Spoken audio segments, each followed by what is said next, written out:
عزیز دوستو، یہ ہمارے لیے بڑی خوش نصیبی اور سعادت مندی کی بات ہے کہ بزرگان دین علماء اکرام ہمارے درمیان میں تشریف فرما ہے۔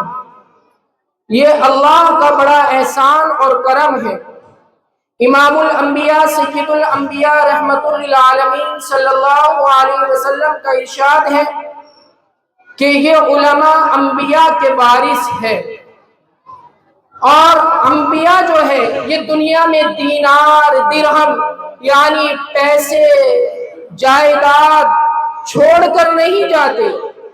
یہ انبیاء کیا چھوڑ کر جاتے ہیں؟ اپنی میراث کے اندر اللہ کے نبی فرماتے ہیں وہ علم چھوڑ کر جاتے ہیں، اللہ کا فرمان چھوڑ کر جاتے ہیں، اللہ کا حکم چھوڑ کر جاتے ہیں، اللہ کا بتایا ہوا طریقہ لوگوں کو سکھا کر جاتے ہیں۔ یہ کام انبیاء کا ہوتا ہے، اور اسی کام کو سنبھالا ہے علماء نے۔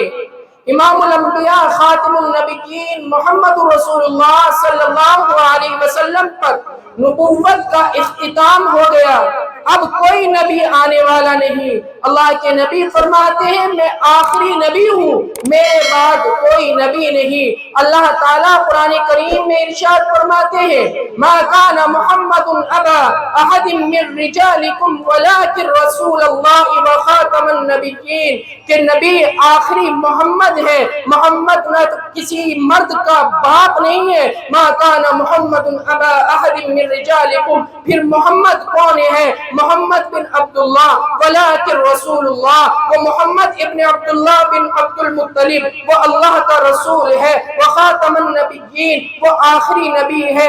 نبیوں کا اختتام امام الانبیاء پر ہو گیا، سید الانبیاء پر ہو گیا، اب کوئی نبی آنے والا نہیں۔ اب اس نبی کی میراث کو اگر کوئی اس دنیا میں سنبھالے گا تو وہ علماء ہوں گے۔ علماء اس دنیا میں اس کام کو سنبھالتے ہیں۔ یہ علماء نکلتے کہاں سے ہے؟ یہ علماء آ کہاں سے رہے ہیں؟ یہ علماء ان مدارس سے آ رہے ہیں، ان مساجد سے نکل کر آ رہے ہیں۔ آپ کے محلے میں مکاتب قائم ہے، وہاں بچے قرآن پڑھتے ہیں، وہاں بچے حفظ کرتے ہیں، وہاں بچے دینیات سیکھتے ہیں۔ آپ کے محلوں کے اندر، آپ کے گاؤں کے اندر، آپ کے علاقے کے اندر مدارس قائم ہو گئے، وہاں لوگ آ کر پڑھتے ہیں۔ وہ چھوٹے چھوٹے سے بچے حفاظ ان کو پڑھاتے ہیں، قاری صاحب ان کو پڑھاتے ہیں، علماء ان کو پڑھاتے ہیں، الف با تا سا ان کو سکھاتے ہیں، وہ وہاں سے نکل کر ایک اچھے عالم بنتے ہیں۔ تو میرے دوستو یہ مدرسہ بھی اسی نہج پر ہے۔ مجھ سے پہلے حضرت مولانا مفتی جاوید صاحب بیان کر رہے تھے، انہوں نے بیان فرمایا بتایا کہ اس مدرسے سے 20 بچوں نے ناظرہ قرآن پڑھا ہے، 5 بچوں نے حفظ قرآن کیا ہے۔ یہ بڑی سعادت کی بات ہے۔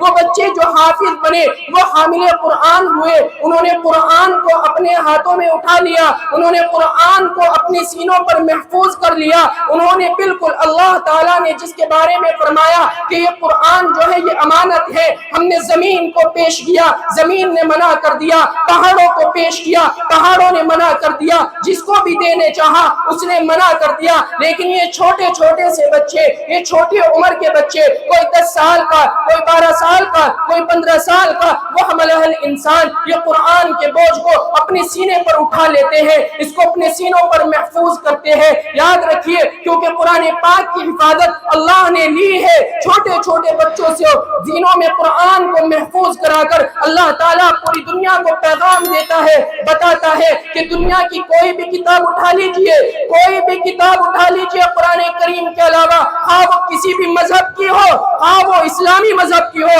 یا اسلام کے علاوہ دیگر مذاہب کی ہو۔ بخاری جس کو کہا جاتا ہے، شیخ عبدالحق محدث دہلوی رحمۃ اللہ علیہ جس کے بارے میں لکھتے ہیں کہ دنیا میں قرآن کریم کے بعد اگر کوئی صحیح کتاب ہے تو وہ بخاری شریف ہے۔ تو میرے دوستو اس کے بھی نسخے الگ الگ ملیں گے، لیکن دنیا کی ایک واحد کتاب قرآن پاک ہے جس کا نسخہ دنیا کے کسی بھی کونے سے اٹھا لیجئے وہ ایک ہی ملے گا۔ یہ اللہ نے حفاظت کی ذمہ داری دی، امام حرم ہو یا مسجد نبوی کے امام ہو وہ ایسے ہی قرآن پڑھیں گے جیسا کہ ہم اور آپ پڑھتے ہیں، کوئی الگ سے نہیں لائیں گے۔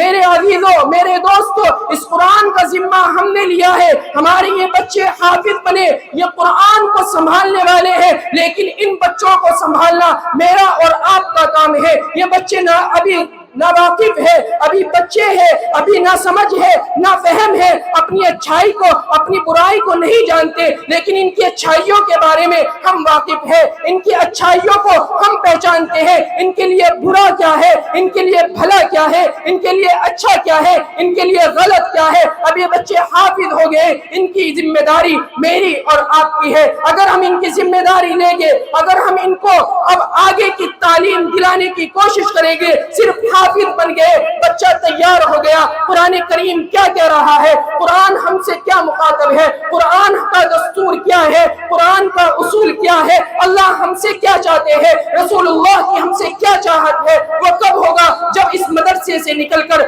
آپ بڑے مدارس میں جائیں گے, جہاں قرآن کی لغت پڑھیں گے, جہاں قرآن کی تفسیر پڑھیں گے, جہاں حدیث پڑھیں گے, جہاں رسول اللہ کے فرمان پڑھیں گے, جہاں اللہ کے رسول کا طریقہ پڑھیں گے, نبی پاک صلی اللہ علیہ وسلم کے بتائے ہوئے طریقے کو سیکھیں گے, پھر لوگوں میں پھیلائیں گے, تب یہ بچے جا کر کامیاب ہوں گے.